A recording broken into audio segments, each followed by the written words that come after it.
همیشه آرزوم این بود که قلبت مال من باشه.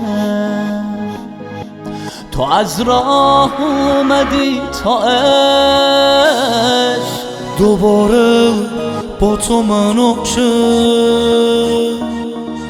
حواسم پرت چیزی نیست، فقط درگیر چشماتم. نمیدونی که با عشقت چه شیرین میشه اوقاتم.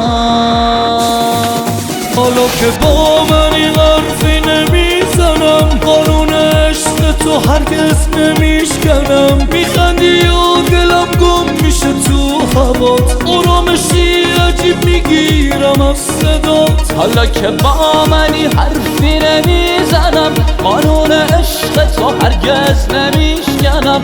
میخندی و دلم گم میشه تو هوات، آرامشی عجیب میگیرم از صدات.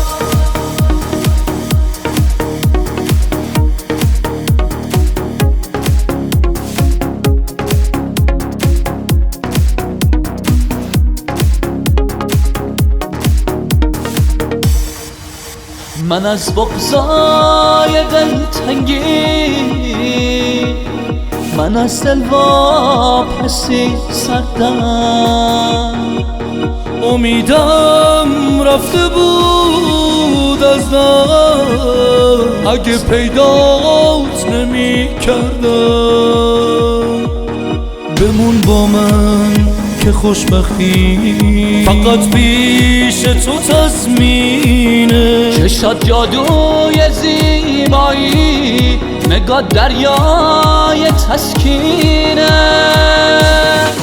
حالا که با منی حرفی نمیزنم، قانون عشق تو هرگز نمیشکنم. میخندی و دلم گم میشه تو هوات، آرامشی عجیب میگیرم از صدات. حالا که با منی حرفی نمیزنم، قانون عشق تو هرگز نمیشکنم.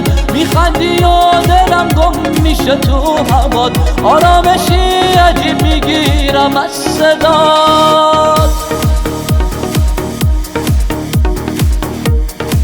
حالا که با منی حرفی نمیزنم،